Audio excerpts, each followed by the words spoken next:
बच्चों को दुआएं, बड़ों को सलाम। फ़िज़ा है मेरा नाम। यूर वॉचिंग मॉर्निंग विद फ़िज़ा। नाज़रीन, सबसे पहला जो आज का हमारा टॉपिक है हम उसको आपके सामने एलैबोरेट कर दें कि जो मिसकंसेप्शन है ना हमारे दिमागों में और लोगों के दिमाग में कि प्रेगनेंसी है तो प्रेगनेंसी में खट्टा ना खाओ, वो सही नहीं होता। और अगर बहुत ज़्यादा कोई लड़की वॉमिट कर रही है तो उसको कहते हैं कि बेटा पैदा होगा, और बेटे के हिसाब से जो है ना उसको बातें करना शुरू कर देंगे, या बेटी पैदा होगी तो जो है ना लड़की जो है ना खाना पीना छोड़ देगी, ठीक है। और जो पहले जो नाना और दादा इस तरह के लोग होते थे ना, और जो नानियाँ दादियाँ होती थी, वो फ़ौरन देखते ही पहचान लेते थे और बता देते थे कि हमारी जो बेटी या बहू है उसको जो है ना कौन सा मिलेगा वर, बेटा या बेटी क्या मिलेगी, तो वो पहले ही बता देते होते थे। मगर आजकल डॉक्टरों से पूछा जाता है तो भाई मुझे लगता है ये तुक्के होते होंगे पहले भी नानी के दादी के, ये तो खैफ का आलम है, ये तो अल्लाह को ही इसके राज पता होते हैं। मगर खैर हमें अभी भी आजकल भी इस तरह के ताने सुनने को मिलते हैं, लोग लड़कियां घरों में इस तरह की बातें सुन रही होती हैं। तो आज हमने इन चीज़ों को दूर करना है कि क्या चीज़ जो गलत मिथ के हिसाब से फैली हुई हैं और क्या चीज़ सही है जो हमें करनी चाहिए प्रिकॉशंस के लिए, जो घर की बेटियाँ हैं, बच्चियाँ हैं, उनके लिए क्या है।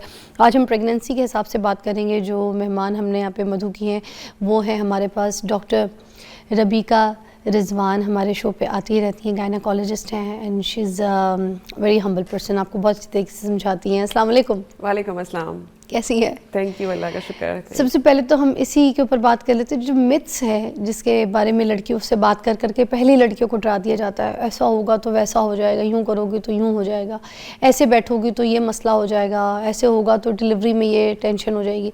तो इन चीज़ों के ऊपर थोड़ा सा एलैबोरेट करें, फिर आगे चलते हैं। जी, सबसे बड़ी मिथ प्रेगनेंसी स्टार्ट होते ही ये होती है कि आपने 2 लोगों के बराबर का खाना खाना है। हाँ, यानी अब 2 लोग हैं, बच्चे के बराबर का भी और साथ आप अपनी भी रिक्वायरमेंट पूरी करेंगे, तो ऐसा नहीं होता। बिल्कुल पेशेंट ने या किसी भी खातून ने अपने ही बराबर का अपनी रिक्वायरमेंट के मुताबिक ही खाना खाना होता है। बच्चा जो वजन पकड़ता है वो आखिरी महीने में पकड़ता है। बच्चा शुरू में माँ से उतनी ही तवानाई एनर्जी ले लेता है जितनी उसकी ज़रूरत है। तो ऐसा नहीं है कि 2 लोगों के बराबर का खाएं। फिर ये मिथ है कि अगर नमकीन की क्रेविंग हो रही है तो बेटा पैदा होगा, मीठे की क्रेविंग हो रही है तो बेटी है, या अगर पेट बहुत लटका हुआ है तो वो बेटी है। तो ये भी सब मिथ्स हैं। साइंस ने ऐसी कोई इजाद नहीं की, ऐसी अभी तक कोई रिसर्च नहीं आई कि आपकी इन क्रेविंग्स की वजह से हम जेंडर प्रिडिक्शन कर सके। खट्टा खाने का दिल कर रहा है, ये बर्फ खाने का दिल कर रहा है, तो ये फिर उसके बाद जितने अल्ट्रासाउंड कराएंगे उतना हमारे बच्चे में माजूरी हो जाएगी। What? ये भी एक मिथ है। जी बिल्कुल, मैं आपको बताऊं, अल्ट्रासाउंड की जो अल्ट्रासोनिक वेव्स हैं वो बच्चे के लिए नुकसानदेह नहीं है। अच्छा। हम रोज भी अल्ट्रासाउंड कर सकते हैं। तो काफ़ी लोग नहीं करवाते, करने नहीं देते। ये मिथ है, लोगों को लगता है कि जितना अल्ट्रासाउंड कराएंगे बच्चा माजूर हो जाएगा। मगर कुछ स्टेजेस में तो ज़रूरी है जहाँ पे डॉक्टर्स करवाते हैं। बिल्कुल ऐसा है। शुरू का अल्ट्रासाउंड बहुत ज़रूरी होता है जिसमें हमने देखना होता है कि हमल ट्यूब में तो नहीं ठहर गया। अच्छा। फिर उसके बाद 5वें महीने में हम एनॉमली स्कैन कराते हैं माजूरी देखने के लिए, वो बहुत ज़रूरी है। फिर आखिरी दिनों में जाके हम ग्रोथ स्कैन कराते हैं। तो जितने मर्जी आप अल्ट्रासाउंड कराएं, अल्ट्रासाउंड से बच्चे को कोई माजूरी नहीं होगी। अच्छा। और इसके अलावा एक और बहुत बड़ी मिथ है कि जैसे ही प्रेगनेंसी हो गई तो मियाँ बीवी की सेक्सुअल इंटीमेसी भी नहीं होगी। अब मियाँ बीवी मिल नहीं सकते, हम कोई एक्सरसाइज नहीं कर सकते, हमने बेड रेस्ट करना है। जितना हम बेड रेस्ट करेंगे हमारा हेल्दी बेबी पैदा होगा। जो लोग प्लान कर लेते हैं वो तो फिर बिल्कुल ही स्ट्रॉमे में आ जाते हैं। बिल्कुल आ जाते हैं। तो ऐसा नहीं है, अच्छी है मॉडरेट एक्सरसाइज, बहुत अच्छी है। प्रेगनेंसी में वॉक करें, चलें फिरें, घर के कामकाज करें। अब कुछ लोग इस तरह शुरू हो जाते हैं आखिरी दिनों में कि सीढ़ियाँ चढ़ उतर रहे हैं। जैसे ही हमारे पास आएंगे डॉक्टर साहब हम तो पोछा भी लगा रहे हैं बैठ के, हम डक वॉक भी कर रहे हैं, हम सीढ़ियाँ दिन में 10 दफा 15 दफा चढ़ उतर रहे हैं ताकि हमें नॉर्मल लेबर पेन्स आ जाएं। ऐसा नहीं है, ऐसा बिल्कुल अच्छा, गलत जो है। मैरिटल अफेयर्स होते हैं इसके बारे में मैं ज़रूर थोड़ी सी खुल के बात करूंगी अभी, कि जो एक्स्ट्रा मैरिटल अफेयर्स जो मर्दों में देखने को मिलते हैं, शिकायतें मिलती हैं, वो इसी वजह से मिलती हैं क्योंकि जिस टाइम पे औरत प्रेग्नेंट होती है, प्रेगनेंसी में होती है, तो उस टाइम मियाँ जो है कहीं और नैन मटक्का कर लेता है, या तो दूसरी शादी कर लेता है, या फिर कोई और गर्लफ्रेंड बना लेता है, या फिर कोई बुरे कामों में पड़ जाता है, और आपको पता है विच इज़ नॉट नाइस। तो वो ये चीज़ें एक्चुअली हमें हमारे घर से सुनने को मिलती है ना। ये डॉक्टर्स नहीं आपको कहते, कोई पढ़ा लिखा एजुकेटेड डॉक्टर आपको ये नहीं कहेगा कि आप मियाँ बीवी आपस में नहीं मिल सकते अगर आपकी बीवी प्रेग्नेंट है। ये कहीं आप नहीं सुनेंगे। मगर ये घर में हमारी नानियाँ, दादियाँ, हमारे घर की अम्मियाँ, ये जो फैमिली चचियाँ, बहनें, ये वाली इस तरह की बातें कर करके लड़की को पहले कान भर देंगी, नहीं नहीं नहीं बिल्कुल भी नहीं, ऐसे भी नहीं, वो ऐसे भी नहीं। तो जो है ना प्रेगनेंसी नहीं रहेगी, अभी भी बच्चा हुआ है, या तूने साल ट्राई करने के बाद अब बच्चा हुआ और तुम ये देखो ऐसे नहीं करना, इस वजह से प्रेगनेंसी जो है ना ख़राब हो सकती है। अब बच्चियों को तो वो जो पहला बच्चा या दूसरा बच्चा डरा डरा के बच्ची को हाल कर, फिर इन चक्करों में शिकायतें बढ़ जाती हैं, बिल्कुल ऐसा और डिवोर्स तक रेट आ जाती है कि बच्चा पैदा भी हो गया, माँ भी है, और बच्चा जो है ना वो लेके अकेली पाल रही है क्योंकि वो दूसरी शादी कर चुके हैं, उनका दिल कहीं और लग गया। तो इसके बारे में भी ज़रा अवेयरनेस आज आप दें। जी बिल्कुल, मैं ये बताऊंगी कि सेक्सुअल इंटरकोर्स मना नहीं है, सिर्फ उसमें थोड़ी सी एहतियात करने की ज़रूरत होती है कि कोई बहुत झटका ना लगे, या थोड़ा बहुत ट्राइमेस्टर वाइज हम पोजीशंस गाइड कर देते हैं, वो भी डॉक्टर्स गाइड कर देते हैं कि शुरू की प्रेगनेंसी है तो आपने किस तरीके से अडॉप्ट करना है आखिर तक भी। लेकिन ये बिल्कुल ऐसा नहीं है कि मियाँ बीवी के लिए सेक्सुअल इंटीमेसी मना नहीं है। और इसी तरह छिले का जो टाइम है, मियाँ बीवी दोनों को समझाते हैं, दोनों को समझाते हैं, और छिले के टाइम पे भी यही होता है। 40 डेज की ब्लीडिंग होती है तो खवातीन और मर्द वो डरते हैं कि नहीं हमने अब ऐसा मियाँ बीवी के ताल्लुक नहीं होंगे। देखें 10-15 दिन के बाद ब्लीडिंग खत्म हो जाती है, तो जब वो ब्लीडिंग रुक जाए तो मियाँ बीवी आपस में ताल्लुक कायम कर सकते हैं। तो ये चीज देखना बहुत जरूरी है। ये सब भी मिथ है, मिथ है, इस चीज़ पे ना यकीन करें। वही नाइस। अच्छा, और मुझे ऐसी चीज़ भी बता दीजिए, कुछ लोगों को कहा जाता है ना कि अब आपने अगर अंडे ज़्यादा खाए, अब अंडे में अच्छा खासा प्रोटीन होता है। अब ये मैं सच्ची बात आपको बता रही हूँ, हमारे अपने घर की जो स्टाफ की एक औरत थी, जब वो प्रेग्नेंट हुई ना तो उसके घर वालों से कहा अंडे नहीं खाना है। मैंने कहा अंडे क्यों बंद कर दिए, तुम तो बड़े शौक से खाती थी। कहती है हमारी जो सास है उन्होंने कहा कि अंडे खाओगी तो बच्चे में बाल बड़े होंगे, जिस्म में उसका फरी जिस्म निकलेगा, बाल ही बाल होंगे, तो ये अंडा बड़ा गर्म होता है, अंडा नहीं मैंने खाना। अंडा छोड़ देती है। ये ऐसा ही है। देखें कुछ ये भी मशहूर है कि नारियल पानी पिएंगे तो गोरा चिट्टा बच्चा पैदा हो जाएगा। अब देखें, अब जेनेटिक्स का कोई काम नहीं है, जाहिर है जीन्स आखिर अपना काम दिखाएंगी फैमिली में जो चल रहा है। ये बातें इस तरह से, अंडे का सिर्फ ये होता है कि शुरू की जब प्रेगनेंसी है खास तौर पे, तो थोड़ा सा हम 2 से 3 हफ्तों में बहुत ज्यादा गर्म चीजों को थोड़ा अवॉइड करा लेते हैं। यानी एक दिन में 2-2 3-3 अंडे ना खाएं, डेली एक शुरू के टाइम पे, शुरू के टाइम में, क्योंकि अक्सर लोगों को शुरू के टाइम में ही ब्लीडिंग के मसले होते हैं, थ्रेटेंड मिसकैरेज हो जाता है। तो हम फिर ये बता देते हैं कि बहुत ज्यादा खजूरें, चॉकलेट्स, तिल बहुत ज्यादा, बादाम, पिस्ते, या 2-2 3-3 अंडे एक दिन में, या बहुत ज़्यादा इस तरह की चीज़ें ना लें, क्योंकि वो फिर गर्म तासीर की वजह से अक्सर ब्लीडिंग कर लेती हैं। और जैसे जो लड़कियां गर्म कावे पीती हैं, जैसे मैं कावा तो बहुत ही पीती हूँ, मगर जो प्रेग्नेंट अगर लड़की कोई कावा पीती है, या इस तरह के कोई दालचीनी या हर्ब्स के या कोई पत्तों के, या तुलसी के पत्तों के, हबस्कस टी, इस तरह की कोई चीज़ पीती है, लेमन ग्रास कावा पीती है, तो दालचीनी का कोई कावा पीती है, तो उन चीज़ों के, हर्ब्स के कोई नुकसानात हैं प्रेगनेंसी के दौरान में अगर कोई है, तो ये तो नहीं है कि मिसकैरेज हो जाएगा, क्योंकि ये भी तो गर्म होती है ना तासीर। बिल्कुल ऐसा है। इसमें ये देख लिया करें कि कोई भी चीज़ लॉन्ग टर्म यूज़ ना करें। यानी आपने अगर यूज़ कर लिया ना, ठीक है, शॉर्ट टर्म कर लें, 1 दिन 2 दिन हफ्ता, ऐसा नहीं कि वो डे 1 से लेके आखिरी दिन तक रोज़ ही पिए चले जा रहे हैं। वो थोड़ा सा कभी कभार प्रॉब्लम कर देता है। या जैसे लोग चुकंदर का जूस पी रहे होते हैं कि वो जी बच्चा गोरा चिट्टा पैदा होगा, तो हमने तो ये चुकंदर का जूस शुरू कर दिया है। उससे लूज मोशन भी तो बहुत होते हैं, पेट खराब भी होता है, आंतों पे असर पड़ता है और लूज मोशन शुरू हो जाते हैं। फिर डेफिनेटली बच्चे को ताकत नहीं जाएगी। कोई भी चीज लें उसको तवाजुन से ले लें, उसको थोड़े कम टाइम के लिए ले लें, लॉन्ग टर्म ना करें। कावा बहुत अच्छा है, गले के लिए बहुत अच्छा रहता है, मगर लॉन्ग टर्म नहीं, लॉन्ग टर्म ना करें। 1 कप दिन में पी लिया। इसी तरह चाय को हम 1 कप पे ले आते हैं कि चले कोई एक खातून होती है जो 3-3 4-4 कप्स भी पीती हैं। अब एक ब्रेक ले लेती हूँ, मुझे चाय को भी इलैबोरेट कर दीजिएगा, क्योंकि जिस औरत को चाय की तलब या कॉफ़ी की तलब हो रही है ना, तो वो तो क्रेविंग उसको बहुत होगी कि उसने लेनी है उसको इसकी इनटेक। तो हम क्या ले सकते हैं, जो प्रेग्नेंट लड़कियाँ ख़वातीन हैं वो क्या उसको ले सकती हैं? ब्रेक के बाद।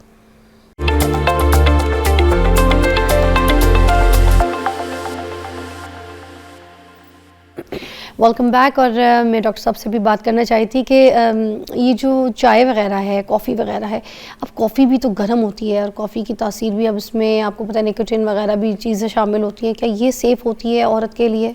देखिए, चाय का सबसे बड़ा मसला ये है कि प्रेगनेंसी जब शुरू होती है ना, तो मैदे की जलन और ज़्यादा बढ़ जाती है, स्टमक अपसेट रहता है, वॉमिटिंग पहले ही आ रही होती है।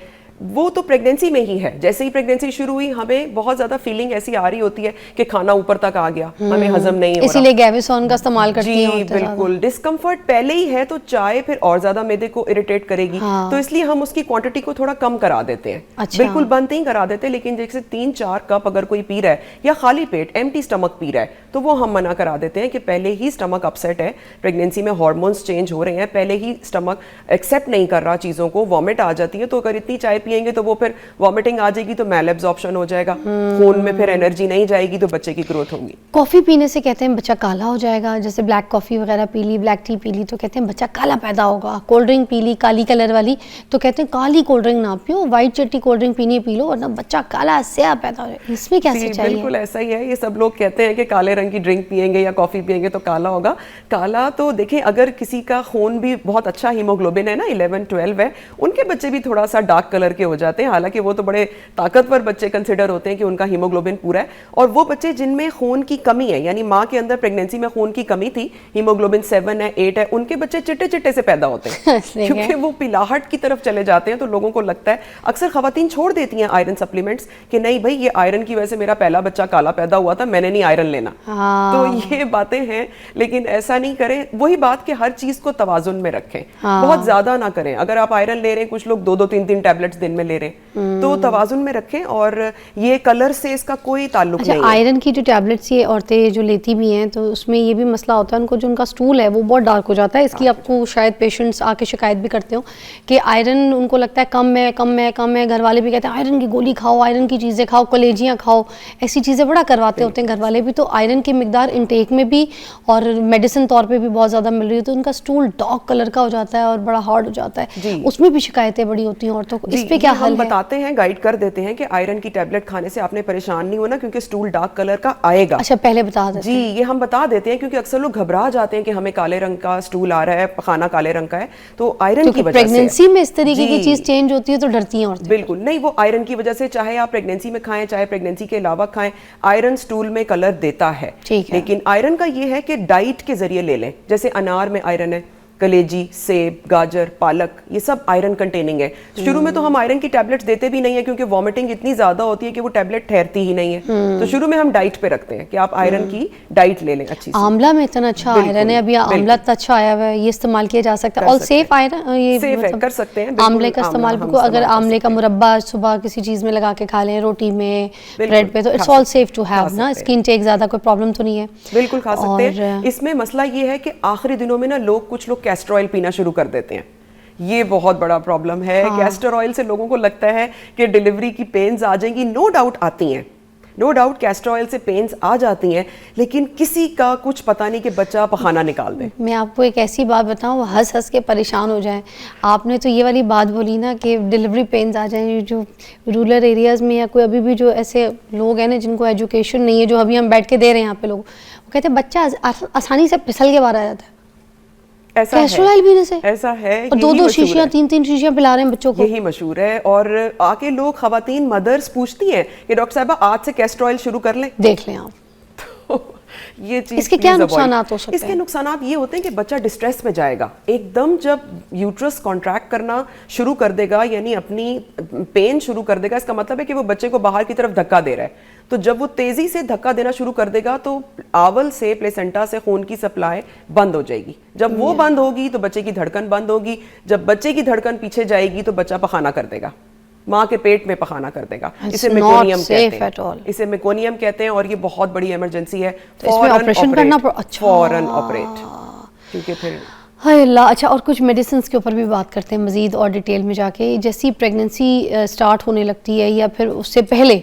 सबसे पहले कहा जाता है शादी हो गई है, अब बच्चे प्लान हो रहे हैं, तो आपने जो है ना फॉलिक एसिड खाना है, आपने आयरन की गोली खानी है। वो एक बचपन में हम लोग गोली खाते थे ना, सर्वेक्स-Z, सर्वेक्स-Z, तो वो वाली गोलियां खानी है, ठीक है।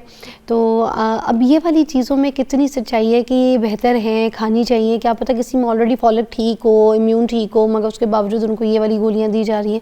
Is that all safe to have? Folic acid हम खुद रेकमेंड करते हैं शादी के फ़ौरन बाद। क्यों? क्योंकि जिस दिन प्रेगनेंसी ठहरती है हमें उसके 15 दिन बाद पता चलता है।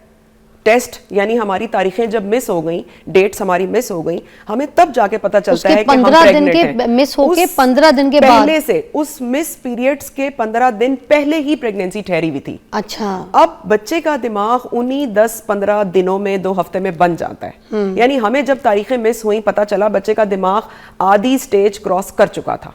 इसीलिए हम फॉलिक एसिड देते हैं कि वो जो पहला दिन है जब माँ ने कंसीव किया, तो बच्चे के दिमाग पे फॉलिक एसिड का बहुत अच्छा असर होता है। जो ये न्यूरोलॉजिकल प्रॉब्लम्स हैं, दिमागी प्रॉब्लम्स, ये खत्म हो जाते हैं। And what about zinc?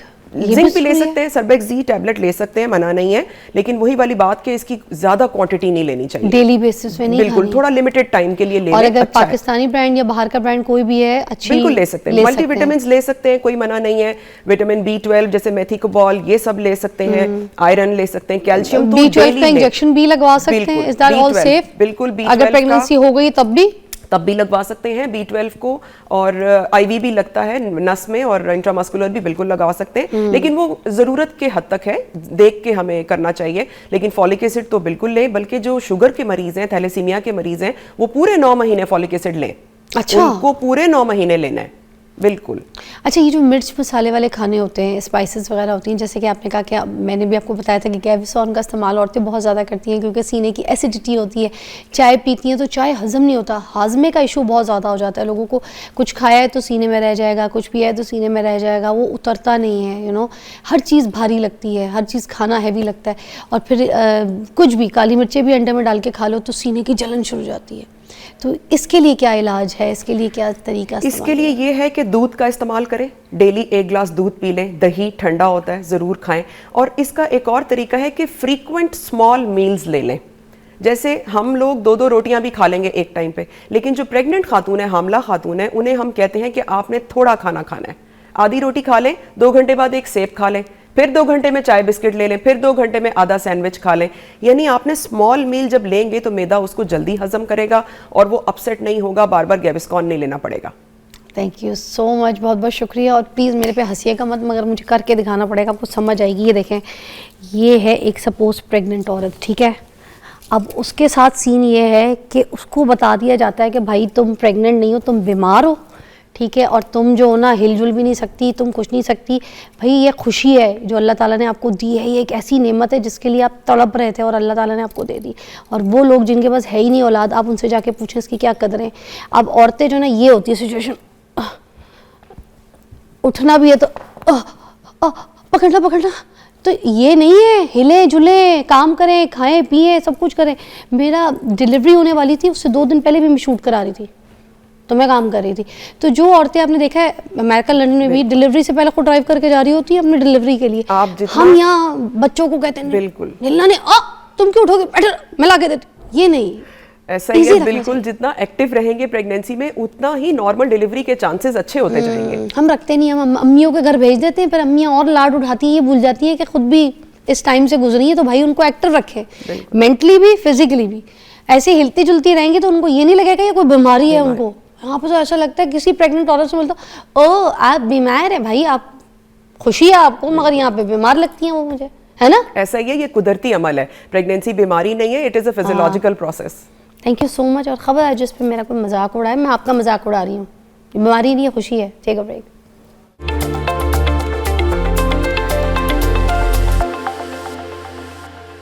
Welcome back, you watching morning with Fiza. नाजरीन, मेरे पास ज़बरदस्त मेहमान हैं, आपकी फेवरेट मेहमान है, आप तो वैसे ही बहुत पसंद करते हैं उनको, मगर साथ साथ मतलब है मेरे प्रोग्राम में बहुत से ऐसे डाइटिशियन आते हैं जो इन डाइटिशियन की बड़ी तारीफ़ कर जाते हैं और ये कहते हैं कि, मैं बता देती हूँ, पहले कैमरा दिखा दें, कौन है, आयशा नासिर मेरे साथ मौजूद हैं, डाइटिशियन है और किसी तारीफ़ की मोहताज नहीं है। मेरे पास जितनी डाइटिशियन आती है ना, वो ये कहती हैं कि हम सलूट करते हैं इस लड़की को, क्योंकि इसने योंड्रा स्टार्ट किया था, ये लेकर आई थी, इसने लोगों को ये अवेयरनेस प्रोग्राम और ये शोज़ का ट्रेंड जो है ये इसने निकाला, वरना उससे पहले डाइटिशियनों का कोई ऐसा ट्रेंड नहीं था। लोग ग़िज़ा के ऊपर बात नहीं करते थे, लोग सेहत के ऊपर बात नहीं करते थे सही तरीके से, लोग डाइट प्लान नहीं डिस्कस करते थे। डाइट प्लान डिस्कस करने के लिए जो ईजाद की है वो आयशा है।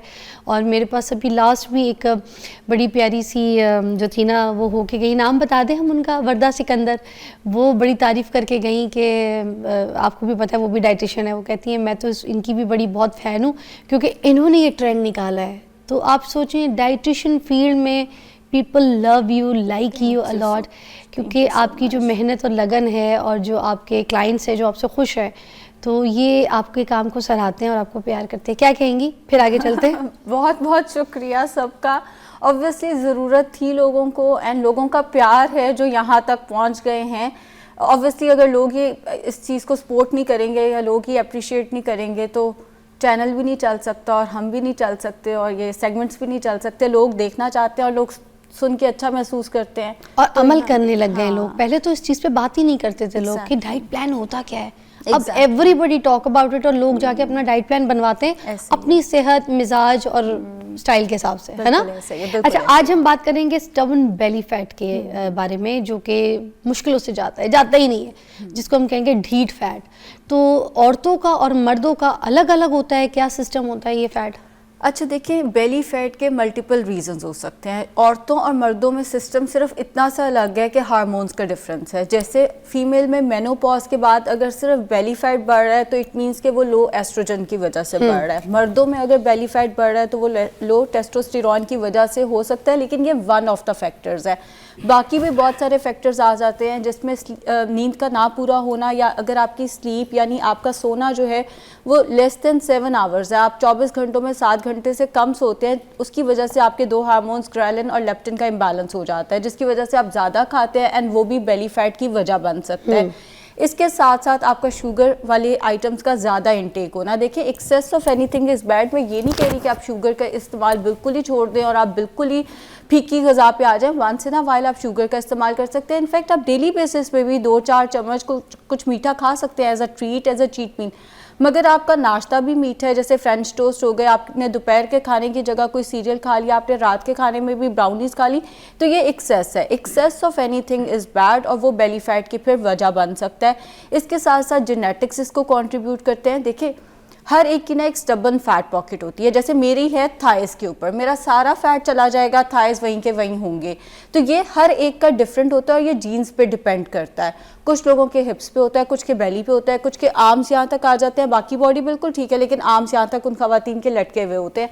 तो ये कहीं ना कहीं जेनेटिक कुछ लोगों के पीठ पे भी आता है, चेस्ट के पीछे जो है ऐसे साइड पे जमा हो जाता है, हैंडल्स में आ जाता है। बिल्कुल ऐसा ही है। तो ये फैक्टर्स हैं। अब जीन्स को तो हम नहीं बदल सकते। अगर किसी को विरासत में यहाँ पे चर्बी मिली है तो ये तो नहीं हो सकता हम जीन्स ही बदलते हैं, ऑब्वियसली ये तो नामुमकिन है। हम ये कर सकते हैं कि हम कैलोरी थोड़ी सी अपनी कम करें ताकि जहाँ पे फैट है वो जाना शुरू करे। प्लस हम एक्सरसाइज की एक स्पोर्ट ले सकते हैं, उससे कैलोरी डेफिसिट भी बढ़ेगा और आपकी बॉडी टोन अप भी होगी। Hit exercise, HIIT hit exercise जो है वो बहुत अच्छी है ट्रेनिंग, वो भी आपको बेली फैट कम करने में हेल्प कर सकती है। इसके अलावा ऑब्वियसली मोबिलिटी, अपनी स्लीप को बेहतर करना, अपने लाइफस्टाइल को बेहतर करना, शुगर वाले आइटम्स को कम कर देना, बिल्कुल छोड़ना नहीं है, कम कर देना भी आपको इसमें हेल्प करेगा। अच्छा, अब ये जैसे हनी वगैरह का इस्तेमाल करते हैं लोग और शहद आपको पता है वैसे भी लोग पसंद करते हैं, मगर अगर खालिस हो, अगर कोई खालिस नहीं खा रहा और शहद का इस्तेमाल कर रहा है तो फिर ये वही शुगर इनटेक वाला ही सिस्टम हो जाएगा उसके लिए? इसमें भी फैट्स बढ़ेगा, शुगर भी बढ़ेगी? नहीं फिजा, अब इसमें ना जैसे इट डिपेंड्स कि आप कितना शहद ले रहे हैं। अब जैसे जो पेशेंट्स हमारे हैं जिन्हें बहुत मीठे की क्रेविंग होती है, हम उन्हें कहते हैं कि आप सुबह उठते साथ ही नीम गर्म पानी में शहद और थोड़ा सा लेमन डाल के लें। अब इसका यही होता है कि आपने सुबह सुबह थोड़ा मीठा खा लिया ना, पूरे दिन में आपके मीठे की क्रेविंग्स रिलेटिवली लो होती हैं, या जब आपका मीठे का दिल करता है तो आप पानी के अंदर थोड़ा सा शहद डाल के पी लें, तो वो जहां आपने 400 कैलोरी की ब्राउनी खानी थी वहां पे आपने वही काम अपना 80, अगर 1 टेबलस्पून डालते हैं तो 80 कैलोरीज के हद तक आपने उसी में रिस्ट्रिक्ट करके ले लिया। अब इट डिपेंड्स कि आप उसकी क्वांटिटी कितनी इस्तेमाल करते हैं, आप उसको कितना हर चीज़ पे शहद डाल देंगे तो वो बेली फैट की वजह बनेगा। अगर आप बाकी मीठों को छोड़ के उसकी जगह शहद इस्तेमाल करेंगे तो वो आपकी मीठे की क्रेविंग सप्रेस कर देगा। इट डिपेंड्स कि आप उसका इस्तेमाल कितना और किस तरह से कर रहे हैं। अच्छा, और क्या रोज़मर्रा की ज़िंदगी में हमें कोई ना कोई इनटेक मीठे की लेनी है? इज़ दैट रियली इंपॉर्टेंट, या फिर मीठे के बगैर भी ज़िंदगी गुजर सकती है? अगर कोई बंदा 5 महीने, 3 महीने, 4 महीने मीठे का कोई दाना भी नहीं चखता, तो क्या उसको कोई ऐसे कमज़ोरी के इश्यूज़ या उसको होते तो नहीं आएंगे, उसको वीकनेस या डबल दिखाई तो नहीं देगा कुछ? क्या it's that important to take sugar और नॉट? नहीं, बिल्कुल ऐसा नहीं है। मीठा बिल्कुल हम पे फ़र्ज नहीं है और डेफिनेटली अच्छा बड़े पेशेंट्स हमें ये कहते हैं जैसे ही मैं शुगर छोड़ूँ ना मुझे चक्कर आ जाते हैं। ऐसा नहीं होता, वो कहीं ना कहीं साइकोलॉजिकल होता है। आपको मीठा छोड़ने, देखिए रोटी भी तो कार्बोहाइड्रेट है ना, रोटी भी तो उसमें भी तो शुगर होती है। एग्जैक्टली, रोटी खाने से आपका वो वाला प्रॉब्लम ठीक हो जाना चाहिए। बाकायदा मीठा या चीनी जो चाय के अंदर हम 2 चम्मच डालें तो हमें बहुत चक्कर आते हैं, हमारी टांगों में वीकनेस हो जाती है, हमारे सर में दर्द शुरू हो जाती है। वो कहीं ना कहीं हमारा साइकोलॉजिकल फैक्टर होता है। अगर आप 3 महीने, 5 महीने, साल मीठा नहीं लेंगे अपनी चॉइस से, ये नहीं कि ये ज़रूरी है कि आपकी बॉडी डिटॉक्स होगी या कुछ ऐसा एग्जिस्ट नहीं करता। अगर आप बाय चॉइस नहीं लेना चाहते तो कोई बात नहीं, बहुत अच्छी बात है, बल्कि कोई सवाब का काम तो है नहीं मीठा खाना। छोड़ना चाहते हैं बिल्कुल छोड़ दें, कोई मसला नहीं। अच्छा, अब बॉडी का जो स्टबन फैट है उसको निकालने के लिए कोई, अगर आपको लगता है ऐसी टिप जो घर से कोई औरतें या मर्द कर सकते हैं, सुबह जब ऑफिस या काम पे निकल रहे हैं या बच्चों के लिए तैयारी कर रही हैं औरतें, तो वो सुबह एक टाइम खुद भी पी लें या खा लें कोई ऐसी चीज़ जिससे स्टबन फैट माइनस हो जाए बॉडी का?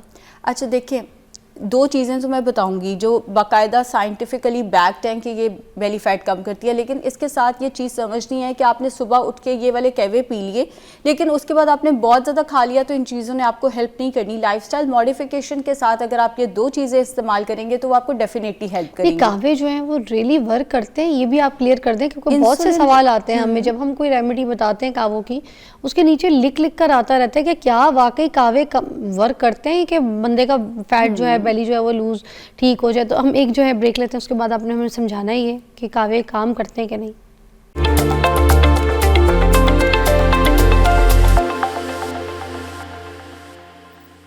Welcome back. आयशा नासिर मेरे साथ मौजूद हैं और बेली फैट के ऊपर किस तरीके से काम करना है, कैसे उसको ख़त्म करना है, उसके ऊपर बात की जा रही है।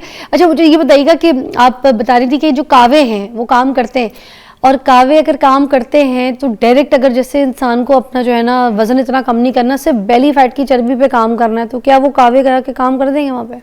अच्छा, अगर आपका बेली फैट है, सबसे पहले तो अपना लिवर का टेस्ट कराएं। LFTs फास्टिंग में कराना है, कहीं वो फैटी लिवर ना हो। कई लोग कहवे पीते रहते हैं ये सोच के कि हमारा सिर्फ बेली फैट है, वो बेसिकली होता फैटी लिवर है। कहीं ना कहीं लिवर की इन्फ्लेमेशन की वजह से पेट बाहर निकला होता है। दूसरा बियर बेली। बियर बेली यहाँ पे तो इतनी कॉमन नहीं। बी और बेली, बियर बेली, शराब बियर बेली। अच्छा, शराब नोशी से पेट मटके जैसा हो बियर सकता बेली, है। वो फैटी लिवर की ही, वो भी फैटी लिवर ही होता है बेसिकली, लेकिन वो अल्कोहलिक फैटी लिवर होता है। अच्छा। जो लोग बहुत ज्यादा शराब नोशी करते हैं ये उसमें उनमें कॉमन होता है।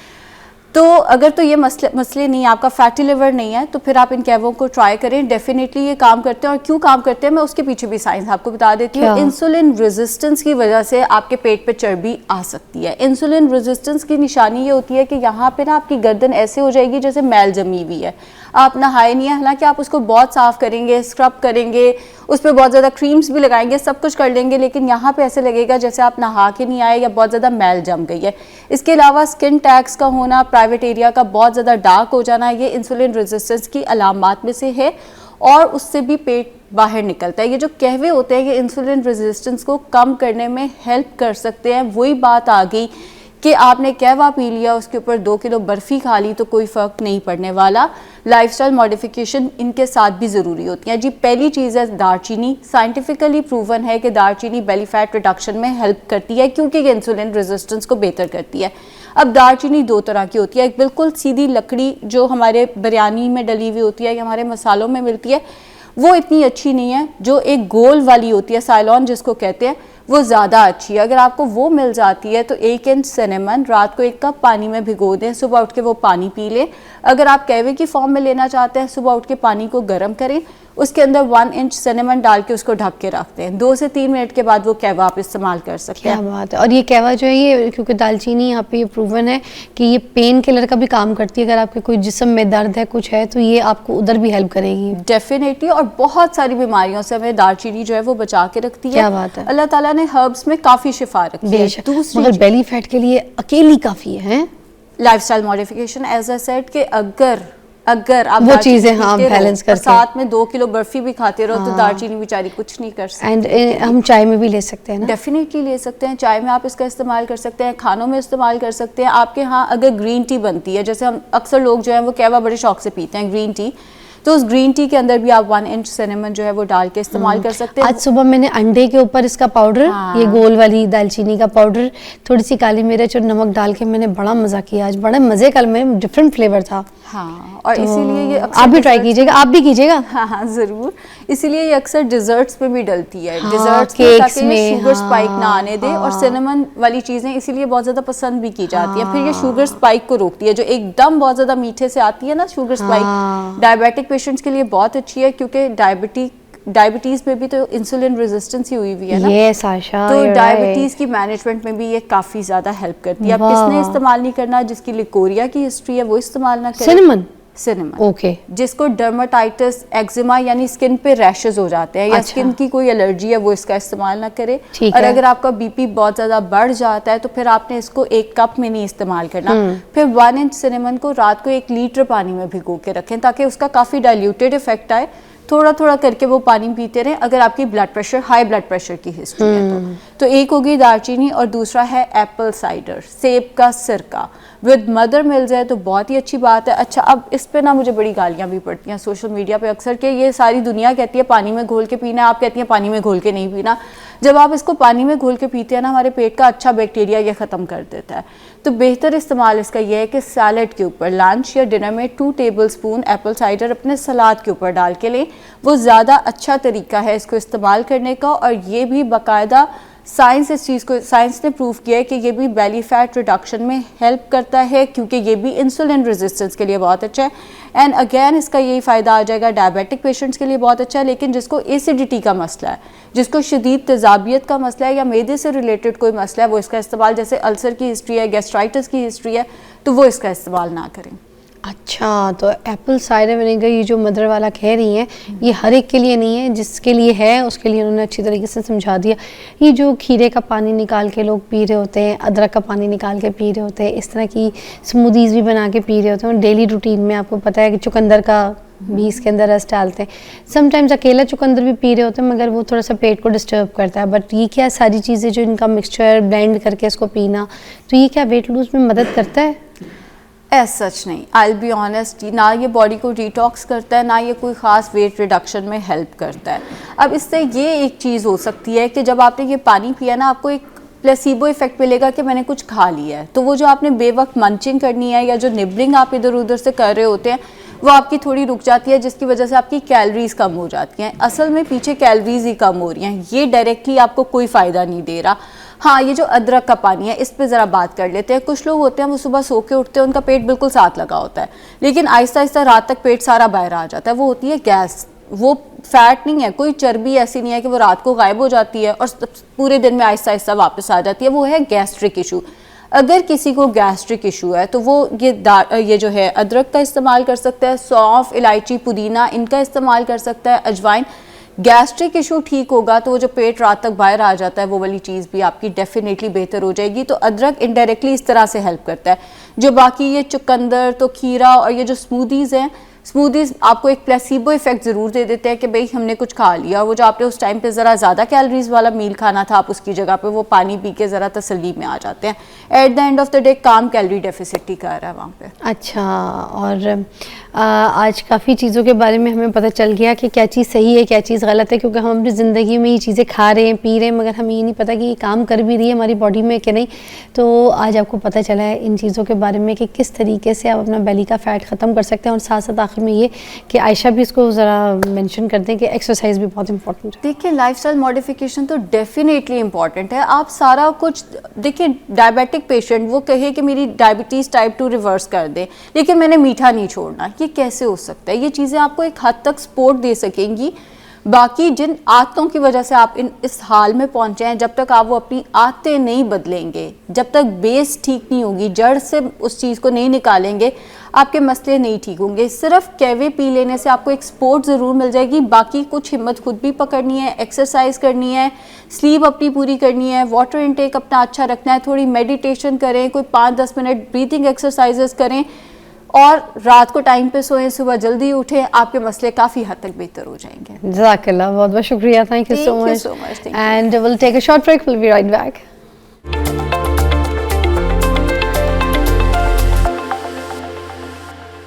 फतीहा अशरफ स्पीच थेरेपिस्ट हमारे साथ मौजूद हैं और हम इनसे आज पता है किस बारे में बात करेंगे। बच्चा जो डिले बोलता है, थोड़ा देर से समझ के फिर हकला के बोलता है, फिर उसके बाद चिकाहट से बोलता है, ठीक है, या फिर तोतलापन या ज़बान के नीचे डोरा, तो अब जवान हो गया है मगर तूतले जा रहा है, हकलाए जा रहा है।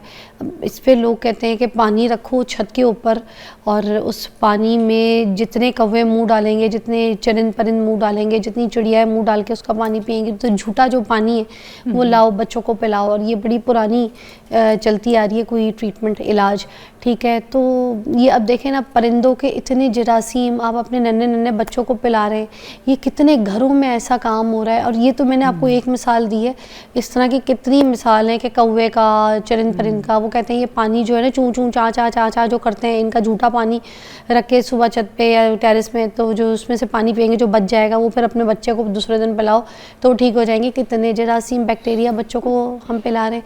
इस तरह की और भी बहुत सी ट्रीटमेंट्स जो कि कहीं कोई नीम हकीम के पास से, जो कि सही वाले हिकमत जिनके पास नहीं होती, उधर जाके इलाज करवाने की कोशिश करते हैं। या फिर कोई ऐसे मेंटल ट्रॉमा टॉर्चर्स जो है बच्चों को, मुझे लगता है घर पे दिए जाते हैं। कोई बाप अपने बच्चों के साथ ज़रा सख्ती से बात करता है, कोई माएँ बड़ी ज़बान चला चला के तो हाथ भी चलाती हैं, साथ साथ बच्चों को डरा डरा के धमका के रखा हुआ होता है। हर बात पे चपेट चंडा, हर बात पे चपेट चंडा माएँ करती हैं।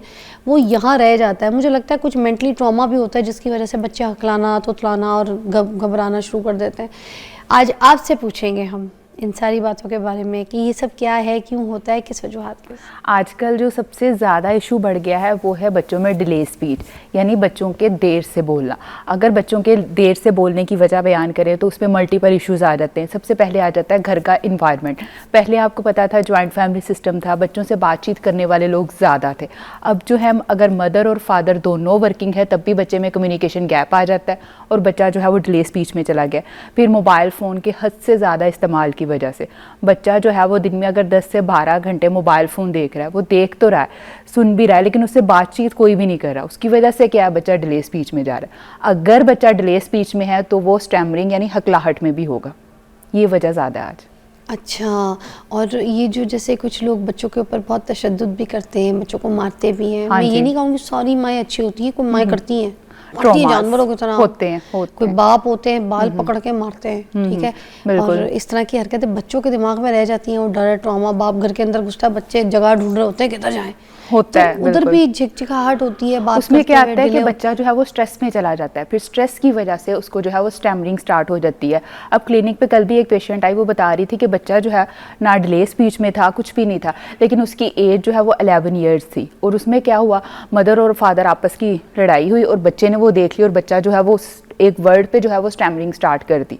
तो ये सडन किसी भी एज में हो सकता है, ये नहीं है कि बाय बर्थ ही स्टैमरिंग हो, ये आपको किसी भी एज ग्रुप में हो सकती है। डिपेंड करता है आपका घर का एनवायरनमेंट कैसा है। अब इस चीज़ की ट्रीटमेंट क्या है, इसकी तो ऊपर भी बात करते हैं। अगर बच्चा ऐसे डिले स्पीच कर रहा है, घबरा रहा है, हिचकिचा रहा है, फिर उस चक्कर में हम बच्चों को क्या ट्रीटमेंट करा सकते हैं? अगर बात करें डिले स्पीच की, डिले स्पीच के लिए सबसे पहले बच्चे का इन्वायरमेंट चेंज किया जाता है। अब बच्चा दिन के 10 से 12 घंटे मोबाइल फ़ोन देख रहा है, उसका जो है मोबाइल फ़ोन ले। बच्चे हमेशा आपका जो है वो फ्री टाइम नहीं मांगते, वो आपके साथ बिजी रहना चाहते हैं। मदर कहती हैं 2 घंटे बाद फ्री होंगी, फिर बच्चे को टाइम दूंगी। बच्चा उस टाइम में कुछ नहीं सीखेगा। बच्चे को अपने साथ एंगेज रखें, बिजी रखें। किचन में है, बच्चे को अपने साथ किचन में रखें, जहाँ पर भी हैं बच्चे को अपने साथ बिजी रखें। बच्चे को क्या है, फ़ोन दे के बिठा दिया, बच्चे बोलेगा कैसे? सबसे पहले मोबाइल फ़ोन बंद करवाएं। अगर आपके बच्चे की एज जो है वो 5 साल से कम है तो उसको 1 घंटे के लिए भी मोबाइल फ़ोन ना दें। कुछ मदर कहती हैं कि हम अपना टाइम स्पेंड करने के लिए देते हैं, 1 घंटे के लिए भी ना दें। बिल्कुल। मगर मैं पता नहीं आपसे ये मेरी लड़ाई ना हो जाए यहाँ पर, मैं ये कहती हूँ आगे डिजिटल दौर है जी, अब डिजिटल दौर की तैयारी डिजिटल तरीके से करनी पड़ेगी ना। लेकिन बच्चे को बच्चा जो है प्रमोट भी तो करना पड़ेगा। बच्चे की एज जो है वो 5 साल से कम है, इसमें अगर बच्चा सिर्फ और सिर्फ मोबाइल फोन पे ही रहेगा, नहीं सिर्फ और सिर्फ की बात नहीं, मगर बंद करा दें ना दें 5 साल की उम्र, 5 साल की उम्र अगर आप दे भी रहे हैं तो आप कम्युनिकेट मोबाइल हेल्पफुल भी तो है। आपको नर्सरी राइम्स आप बच्चे सुनते हैं तो साथ गाते भी हैं, उस पर मस्ती भी करते हैं, ठीक है। नर्सरी राइम से लैंग्वेज की कुछ चीज़ें सीखते भी हैं, कुछ पोएम्स याद होती हैं उनको, इंग्लिश उर्दू की को समझ, उर्दू की पोएम, इंग्लिश की पोएम, ठीक है। बच्चे के अंदर थोड़ी सी एक्टिविटी आती है, जरूर आती है, लेकिन और गानों के जरिए, नर्सरी राइम्स के जरिए जल्दी याद होती है उनको, ऐसी आती हैं। लेकिन बच्चे जो हैं वो सिर्फ कार्टून्स की जुबान ही बोलते हैं। अब बच्चा जो है जब वो सिर्फ और सिर्फ मोबाइल फोन पे डिपेंड रहेगा या उसके साथ बातचीत करने वाला कोई नहीं रहेगा, वो सिर्फ और सिर्फ उसकी फैंटेसी दुनिया है जो वो मोबाइल फोन में रहेगी। क्योंकि बच्चों को पढ़ाया भी तो नर्सरी टाइम से जा रहा है। अगर आप जा रहे हैं, 3 little monkey jumping on the bed, अगर वन फेल आप ऑफ ऐसा घर भी मैथ। कर सकते हैं। हाँ। जैसे फॉर एग्जांपल आपका बेटा जो है या बेटी कोई भी जो है वो टीवी देख रहा है, आप भी उसके साथ बैठ के देखें।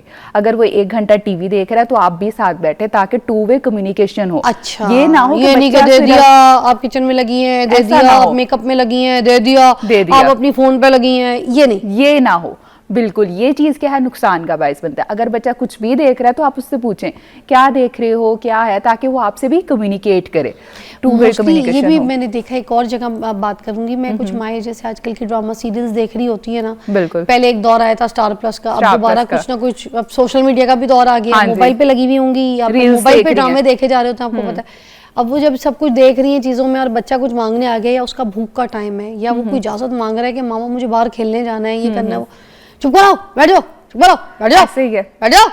तो अब वो बच्चा जिस वक्त बात करना चाह रहा है, जिद कर रहा है, या मामा सुने मेरे साथ क्या हुआ, उसका तो सारा दिन की जो कतारसिस है वो कैसे निकालेगा, स्कूल में क्या हुआ, कितने की उसने कैंटीन में क्या चीज ली, लंच बॉक्स सही से खाया कि नहीं खाया, खाया मेरा कि नहीं। दोस्त को मुझे तंग कर रहा तंग किया। है, ठीक है, मेरी सीट चेंज करा दी क्लास टीचर ने, मुझे वो सब्जेक्ट समझ नहीं आ रहा, कोई 10 किस्म के उसके बुखार आते हैं दिमाग में, उसने बात किससे करनी है। बिल्कुल ऐसा ही है। ये ऐसे भी एग्जांपल हो सकती है। फॉर एग्जांपल आप टोटली अपने बच्चे से जो है वो इंग्लिश में कम्युनिकेट करेंगे, लेकिन आपकी मेड आ गई है, उसके साथ जो है आप पंजाबी में लड़ाई कर रही हैं, तो बच्चा आपका वो बिहेवियर ज़्यादा करेगा, वो ज़्यादा उसको लगेगा अच्छा कि हाँ मम्मा ये बात कर रही हैं तो ये वर्ड जो है मैं ज़्यादा कॉपी करूँ। अब इसमें क्या आ जाता है, अगर आपकी प्रेगनेंसी जो है वो स्ट्रेसफुल रही है तब भी बच्चे में इस तरह के आ जाते हैं इश्यूज़। इसलिए सबसे पहले मदर की मेंटल हेल्थ पे फोकस किया जाता है। अगर मदर में खुद जो है वो चिड़चिड़ापन ज़्यादा है, एंजाइटी के इश्यूज़ हैं, तो वो बच्चों में भी वही इशू ट्रांसफ़र होंगे।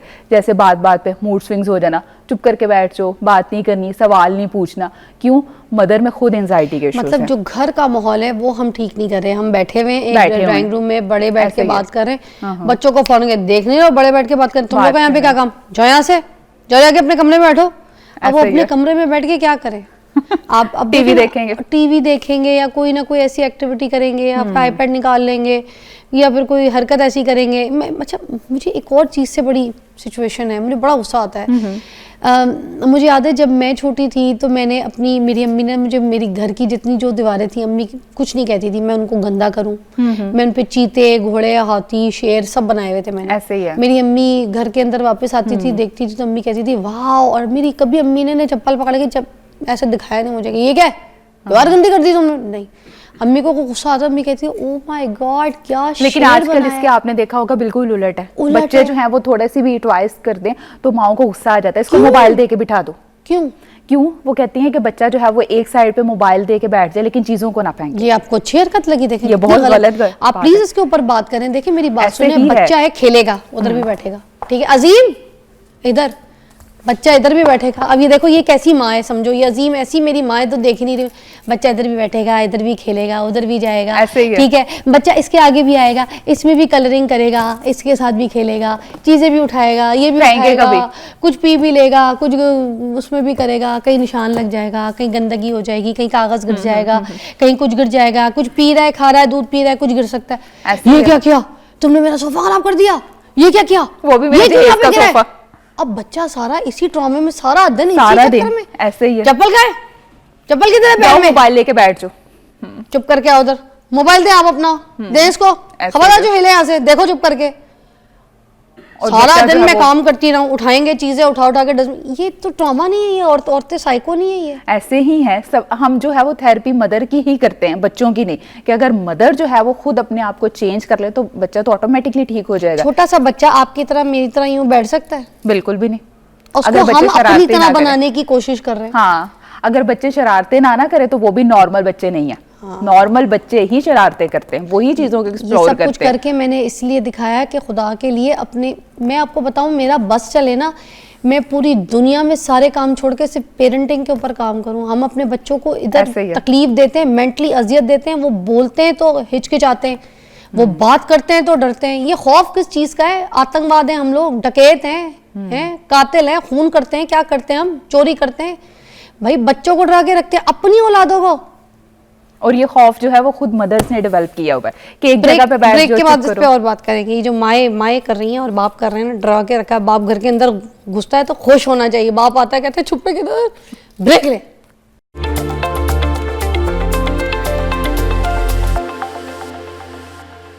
अब इन सारी सिचुएशन में बच्चा पल रहा है और फिर हकला रहा है, फिर इस हकलाने को हम कैसे ठीक कर सकते हैं? फिर बताइए इसकी फिर क्या ट्रीटमेंट है? अब बच्चा तो कर दिया हमने ख़राब, अब ये बच्चा हकला रहा है, इसकी और क्या ट्रीटमेंट हो सकती है? कोई मेडिकल इसकी कोई सिचुएशन होगी, इसकी कोई थेरेपीज़ होंगी बच्चे की, ये कोई उसको जाके ट्रीटमेंट प्रॉपर कोई मेडिकेशंस के साथ करवानी पड़ेगी, क्या होगा? सबसे पहले अगर मेडिकल पॉइंट ऑफ व्यू से बात करें तो बच्चे की हेयरिंग असेसमेंट करवाई जाती है। हेयरिंग में ये होता है कि अगर बच्चा सुन सकता है तो वो बोल भी सकता है। समटाइम मदर को खुद ही नहीं पता होता कि बच्चे में माइल्ड सा जो है वो हेयरिंग इश्यूज़ हैं। अगर हेयरिंग इश्यूज़ हैं तो फिर हेयरिंग एड्स के साथ जो है वो थेरेपी स्टार्ट की जाती है। फिर कहा जाता है कि बच्चे का इन्वायरमेंट चेंज करना है। बच्चे की डाइट में बहुत इश्यूज़ हैं, जैसे कि बच्चे को मल्टीपल्स जो है वो ब्राउनीज खाने को दे दी, बाहर की चीज़ें, बच्चे को जो है मीठा ही बहुत खिलाया जा रहा है। मीठा जो है उसकी डाइट से बंद किया जाता है कि बच्चा जो हाइपर कर देते हैं, थेरेपी पे फोकस कैसा रखेगा, बोलेगा कैसे? बच्चे की डाइट में आपने मीठे को जो है वो माइनस करना है। फिर उसके बाद कहा जाता है कि अगर बच्चा कोई बात कर रहा है तो उसकी बात जो है वो कंप्लीट होने दे। मदर हकला रहा है, अच्छा तुम रहने दो, समझ गई मैं, भाई उसकी बात तो सुनो, मुकम्मल तो होने दो। आहिस्ता बोले बच्चा, जब भी बोले आहिस्ता बोले। जब बच्चा तेज़ बोलेगा वो ज़्यादा अटकेगा। आहिस्ता बोले, अल्फाज को जो है वो चंक्स की सूरत में बोले। ये सारी चीज़ें जो है मदर को बताई जाती हैं कि आपने खुद करनी है। फिर थेरेपी के ज़रिए उसका एनवायरनमेंट चेंज किया जाता है। अगर उसका कोई स्ट्रेस है उस चीज़ को जो है हेल्पफुल किया जाता है कि कहाँ इस चीज़ को जो है मैनेज किया जाता है। इस थेरेपी में अगर थेरेपिस्ट का रोल जो है वो 70% है तो बाकी तमाम रोल जो है वो मदर का है। अगर मदर कोशिश करे तभी बच्चा ठीक हो सकता है। विदाउट थेरेपिस्ट सिर्फ थेरेपी दे रहे हैं तो कैसे ठीक होगा? अच्छा, हम बांग्लादेश चले गए थे ना, मैं छोटी थी तो बंगाली वहाँ पे बोली जाती थी, बंगाली लिखी जाती थी, तो मुझे बंगाली बोलने में बहुत डिस्टर्बेंस होती थी, तकलीफ होती थी। फिर मैं उनमें एक जैसा फील भी नहीं करती थी। उर्दू पढ़ी है हम लोगों ने, उर्दू बोलते हैं, लैंग्वेज का बच्चों में आता है ये थोड़ा सा ट्रॉमा। इधर भी बच्चे इधर भी हिचकिचाना चीज़ें ट्रॉमाटाइज होते हैं। तो मेरी अम्मी और मेरी एक बहुत अच्छी टीचर थी क्लास की, उनका नाम था बेदर में जोशना, टीचर का नाम था। तो वो मुझे कहती थी कि जो बंगाली की किताब है, जैसे हम लोग यहाँ पे पढ़ते हैं अलिब्बे पे थे, वो वहाँ पे शोरियो शोरियो रेशोई देर गुई दी। तो वो ये कहती थी कि ये चीज़ें जो है ना ऊंची आवाज़ में आईने में देख के पढ़ो, और आईने में देख के पढ़ के तो उसके बाद फिर आईने में देख देख के बोलो। तो उससे जो तुम्हारी चिखाहट है, जहाँ पे घबरा रही हो कि ये सब लफ्ज़ सही बोल रही हूँ या नहीं बोल रही, क्योंकि लैंग्वेज डिफरेंट, तो वो तुम ठीक हो जाओगी। और कुछ ब्रीथिंग एक्सरसाइज करवाई जाती हैं, सप्लीमेंट्स दिए जाते हैं कि अगर बच्चे में किसी चीज़ की कमी है, क्योंकि बच्चे की आजकल डाइट जो है वो सिर्फ और सिर्फ फास्ट फूड रह गई है, या जो है मदर बाहर से कुछ ऑर्डर कर देती हैं, तो प्रॉपर डाइट भी नहीं ले रहे। हम ये एक्सरसाइज कौन सी, ये भी बताते हैं कोई देखने वालों को? ब्रीदिंग एक्सरसाइज में किस तरह की स्टेप्स हम करवा सकते हैं बच्चों को? ब्रीथिंग एक्सरसाइज में सबसे पहले आ जाती है टंग एक्सरसाइज। टंग एक्सरसाइज में देखा जाता है कि बच्चे के टंग के मसल्स तो नहीं वीक, उसमें बताया जाता है कि आपने टंग जो है वो इन आउट करनी है, बाहर निकालनी है, फिर लेफ्ट राइट करनी है। इसमें जो है बच्चे के मसल्स जो हैं वो थोड़े स्ट्रॉन्ग होते हैं। फिर ब्रीथिंग एक्सरसाइज में करवाया जाता है ब्रीथ इन और ब्रीथ आउट, यानी इनहेल और एक्सेल करना है। नाक से बच्चे इनहेल करेगा, थोड़ी देर रोकेगा, फिर एक्सेल करेगा। इस तरह की जो एक्सरसाइज है मल्टीपल टाइम रिपीट करवाई जाती है। लेकिन मोस्ट इंपॉर्टेंट जो चीज़ है वो है रीडिंग। बच्चे को कहा जाता है आपने रीड करना है कुछ भी। अगर बच्चा ज़्यादा छोटा है, लाइक 5 या 6 साल का, उसके ज़रिए पढ़ाया जाता है साउंड के ज़रिए, ए बी अलिफ कुछ भी है उसने साउंड के ज़रिए पढ़ना है। अगर बच्चा जो है बड़ी क्लास का है फिर उसने रीडिंग करनी है। इससे क्या होता है? रीडिंग जो है वो आहिस्ता करनी है, इतनी आहिस्ता कि जैसे हम कोई भी वर्ड्स बोल रहे हैं ना अपनी फिंगर्स के अकॉर्डिंग, कि बच्चा अगर आहिस्ता बोलेगा तब भी वो क्लियर। स्पीड नहीं करनी, स्पीड नहीं करनी। आपको पता है एक फेमस एक्टर जो थे ऋतिक रोशन, उनको 20 स्वेयर स्टैमरिंग थी, लेकिन आपने उनकी मूवीज़ उनके डायलॉग देखे हैं, बिल्कुल भी नहीं लगता कि हम इस चीज़ को जो है विदाउट मेडिसिन जो है मैनेज कर सकते हैं। उन्होंने कोई मेडिसिन नहीं ली? कभी भी नहीं। और स्वेयर लेवल की थी कि एक भी वर्ड वो जो है बगैर हकलाए नहीं बोल सकते थे।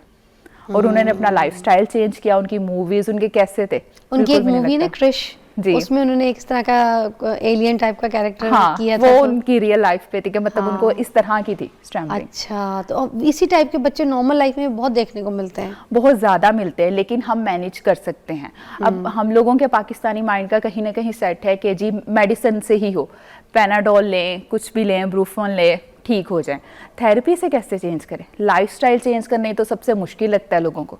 जब तक आप लाइफस्टाइल चेंज नहीं करेंगे आप नहीं ठीक होंगे। मतलब ये वो वाली बात है ना कि हमने अगर तोता भी रख लिया घर के अंदर और हम चाहते हैं ये बोलने वाला तोता हमसे बातें करे, ठीक है, तो हरी मिर्चें खिलाने से नहीं बोलेगा, वो नहीं बोलेगा, उसके साथ बात करनी पड़ेगी, उसको लफ्ज़ सिखाने पड़ेंगे। और आपको पता है अगर मदर बात भी बच्चों से समटाइम करती हैं तो बेबी लैंग्वेज में करती हैं, गलत वर्ड्स बोलती हैं, जैसे कि पानी को वानी बोल दिया, प्यार से बोलती है, लेकिन बच्चा आपको वही गलत वर्ड जो है पिक कर लेता है। अब एक बच्चा आता है, उसकी मदर ने ना हमेशा उसको पानी को मम पीना है, ये पीना है, अब वो गलत वर्ड जो है बच्चा वही प्रोनाउंस कर रहा है। अब इतना मुश्किल लग रहा है कि उसको सही साउंड जो है प्रोनाउंस करना, उसको बताना है कि आपने ऐसे बोलना है। क्योंकि मैं तो ये सिखाया अम्मी तो ना बच्चा अच्छा मैं काका अम्मो चाओ चाओ का चाहिए मां का चाका, ये समझ किसी को, मुझे नहीं आ रही उसको आ रही है बच्चे को, फिर वही वर्ड जो है वो पिक कर रहा है।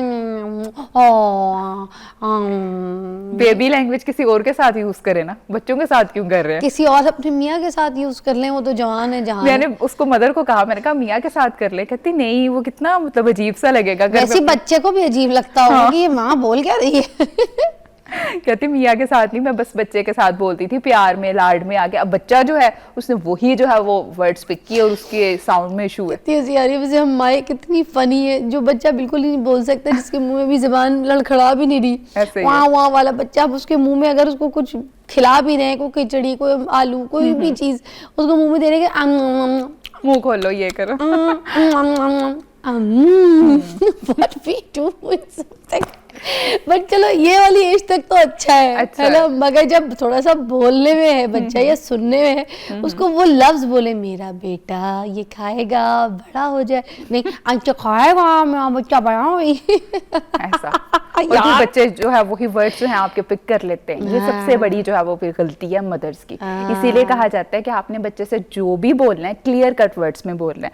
अब अक्सर बच्चे के आपने देखा होगा वर्ड्स में इशू आते हैं, जैसे कि अक्सर लाहौरियों के रे और अड़े में इशू है, इसी वो ही नहीं ठीक। फिर अक्सर बच्चे जो है वो पे में इश्यूज है, क्यों? कुछ मदर की वजह से, और कुछ जो है वो उनका साउंड ही नहीं निकलता, क्योंकि हम जितने भी वर्ड्स बोलते हैं हमारी जुबान को पता है कहाँ कहाँ टच करना है। अब जिन बच्चों के तोतलापन है, जुबान को उस जगह जो है वो टच नहीं होती, फिर उनको जुबान की एक्सरसाइज करवाई जाती है, मसल्स जो है उनके स्ट्रॉन्ग किए जाते हैं कि उनके मसल्स की वजह से जो एक्सरसाइज है वो ठीक हो, मतलब उनके वर्ड्स जो है वो करेक्ट निकले।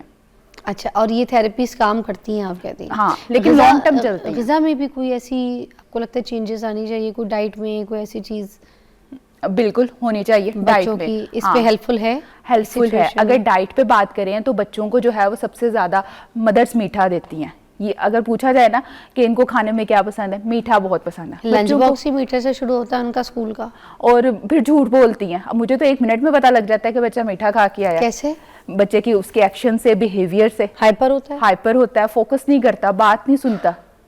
बच्चा सुना है बच्चा सो भी नहीं पाता अगर बच्चे को बहुत ज्यादा आप मीठा खिला दें, मीठा दे तो बच्चा रात भी हाइपर हो जाता है, चॉकलेट्स वगैरह खिला दो तो। एक मदर थी, वो कहती है बच्चा जो है खुद चीनी के मतलब चम्मच भर भर के खा रहा है। भाई चीनी के बॉक्स को ऊपर रखो, ये आपकी रिस्पॉन्सिबिलिटी है। अब थेरेपी भी करवा रही हो, बच्चे का जो है वो लाइफस्टाइल भी नहीं चेंज करी, ठीक कैसे होगा? फिर उनको ये भी है कि अब डॉक्टर के पास ले आएंगे, इसको 2 दिन में ठीक कर दें, ऐसे नहीं होता, ये लॉन्ग टर्म चलती है। और दवाई अगर असर नहीं कर रही है तो फिर कहेंगे डॉक्टर ठीक नहीं है, चेंज कर लें। फिर जो है एक जैसे एक पेशेंट था, उनको स्टैमरिंग थी, स्वेयर स्टैमरिंग, उनकी इतनी मोटी फाइल्स थी, तो उनका बस यही था कि बस मैं ठीक हो जाऊं, लेकिन उन्होंने खुद पे काम नहीं किया। एक ब्रेक लेते हैं, खुद पे काम कैसे करना है इस पे बात करेंगे। वो बच्चे जो डिले करके बोलते हैं या हकलाते हैं, झिझकते हैं बोलते वक्त, और उनका क्या, उनके पेरेंट्स की क्या ट्रीटमेंट है, उस पर भी बात करते हैं।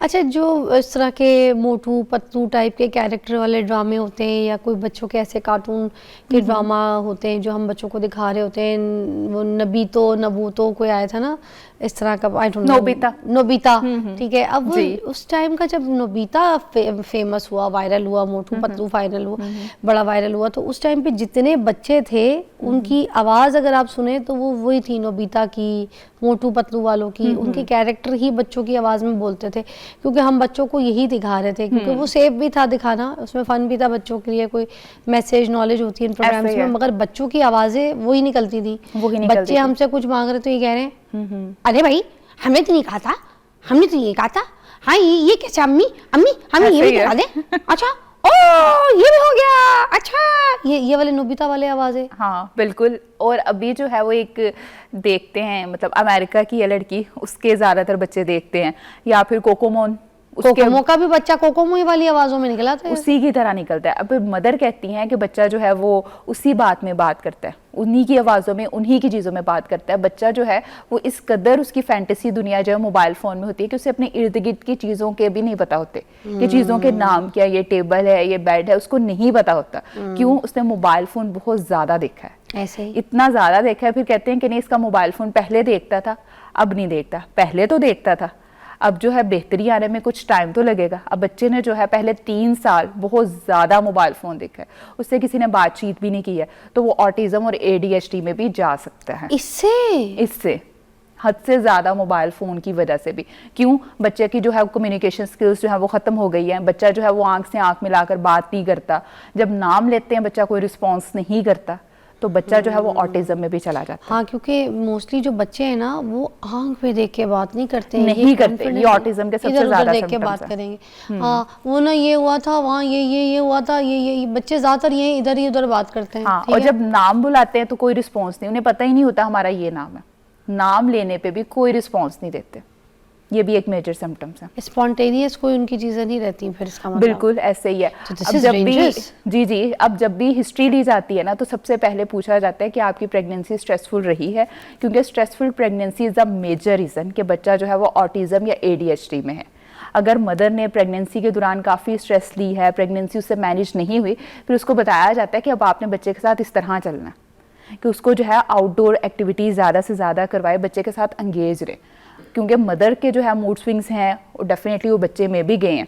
अगर घर में मदर या फादर कोई हकलाता है तो बच्चा भी आएगा उसी स्टेज में, क्योंकि बच्चा कहीं ना कहीं आपको देख रहा है, कॉपी कर रहा है। बच्चों को थोड़ा सा एडजस्ट करना जरूरी है। मुझे लगता है जैसे कोई कॉल आ जाए कभी, तो आपको पता है आपकी अम्मी की कॉल है या किसी की कॉल है, आप बोले बच्चे को तुम उठाओ, ठीक है ना, आप बात करो, आप बात करके बात करें, कम्युनिकेट करें, मामा ये करिए, मामा will call you in just you know in some time, give a message, leave a message, इस तरह की कोई बात।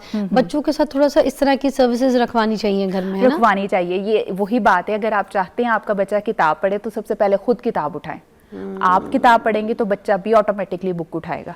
आपके हाथ में मोबाइल है तो बच्चे के हाथ में भी मोबाइल होगा। इसीलिए मदर को यही कहा जाता है, आपने बच्चे के सामने मोबाइल यूज़ नहीं करना। वो तो छोटा है, रोएगा। अगर आपको किसी की कॉल भी आ रही है तो जो है वो बाहर जाके या कहीं वॉशरूम में जाके फ़ोन सुन ले, लेकिन बच्चे के सामने ना सुने। बच्चा जिद करेगा, फ़ोन मांगेगा आपसे। इसीलिए मदर को गाइड किया जाता है कि आपने अपना लाइफस्टाइल चेंज करना, बच्चा ऑटोमेटिकली ठीक हो जाएगा। बच्चों के साथ गेम्स खेलना, ये सब चीज़ें भी हेल्पफुल होता है जब बच्चों के साथ एक्टिविटी में, फ्रेंडली एटमॉस्फेयर में माँ बाप अगर इस तरह से बच्चों को टाइम दें, तो आपको लगता है is this helpful as well? बिल्कुल, जैसे कि हैं कलर करवाना, बच्चों के साथ कलर करवा रहे हैं। अगर आप किचन में हैं, बच्चों को वैसे जो है छोटी छोटी एक्टिविटी बता दें कि चम्मच ले लो, इसमें खाना डाल लो। इसके अलावा बच्चों को कलर्स के बारे में बताएं, पार्ट्स ऑफ बॉडी के बारे में बताएं, क्योंकि बच्चों को जो है इनिशिएटिव यहीं से लिया जाता है। और हमारे दीन में भी है कि माँ की गोद जो है बच्चे की पहली दरसगाह है। अगर माँ ही जो है वो बच्चों को कुछ नहीं सिखाएगी तो फिर स्कूल और बाकी चीज़ उन्हें क्या सिखाना। सही कह रही हैं। अब जैसे मुझे पिज़्ज़ा वीज़ा बनाना नहीं आता, बेकिंग का इतना अच्छा काम नहीं आता। मेरी बेटी 10 की हो गई है, तो वो सारा, और उसको मेरे घर की जो स्टाफ है उसने यूट्यूब से सीख के उसको सिखा दिया। तो अब मुझे इतने बड़े बड़े साइज़ के पिज़्ज़े बना के खिलाती है 10 साल की उम्र में, बेकिंग खिलाती है, टोस्टेड चीज़ें बनाती है, सुबह बड़े मज़े की, शाम में पार्टियां करती है। तो मुझे लगता है इस तरह की भी चीज़ों से ना बच्चों को एक्टिविटी थोड़ी सी बाउंड्रीज से हट के देनी चाहिए, है ना? मुझसे तो मेकअप भी मांगती है मेरी बेटी, मैं दे देती हूँ उसको, कहती दिलाओ तो मैं दिला भी देती हूँ। मैं कहती कोई बात नहीं, क्योंकि आजकल की जो जेन अल्फा है ना, वो ये नहीं कहते कि हम चलो अगले जन्म में, क्योंकि उनको पता है अगला जन्म कोई नहीं है, मुसलमान है, उनको पता है यही जन्म है, जो कुछ करना है इधर कर लो। ये जितनी भी जेन अल्फा है ना, इनको चाहिए कि वैरायटीज हो खाने में भी, इनके मूड स्विंग्स भी ज्यादा होते हैं, ये एक चीज पे फोकस भी नहीं रख पाते, इनको मल्टी मतलब चीजें चाहिए होती हैं, मल्टीटास्किंग होते हैं, ये चीज भी कर लूं, वो चीज भी कर लूं। इनकी जो है वो डिसीजन मेकिंग पावर भी कहीं ना कहीं वीक होती है। ये तमाम जो है वो इनके जेंस में है। जो जेंजी थे वो इजी थे, जेन अल्फा मुश्किल है, उनको हैंडल करना, इनके साथ दोस्ती कर लें वरना पछताएंगे। थैंक यू सो मच, बहुत बहुत शुक्रिया, बहुत अच्छा सेगमेंट था। एक ब्रेक के बाद मिलते हैं आपको, स्टे ट्यून्ड।